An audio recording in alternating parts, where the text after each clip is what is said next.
talk about dispelling some of those pruning myths out there so you'll know how to do it right. I'm here with Jeff Iles from ISU. And Jeff, I guess first of all, how much pruning should you do with those newly planted trees and shrubs? First off, pruning is extremely important for young plants. If you neglect them when they're young, they're going to have problems as they get older, especially for trees.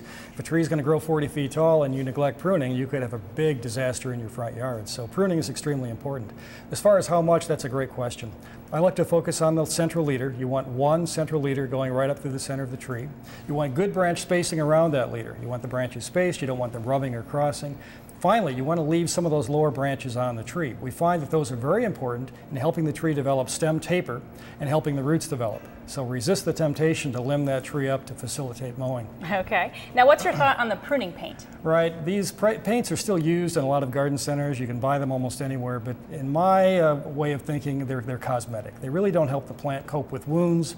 They don't really hasten the wound healing process, and so they make us feel better about pruning, but they don't do much for the tree, so I would not use them. Okay. And then finally, how do you feel about topping off the trees?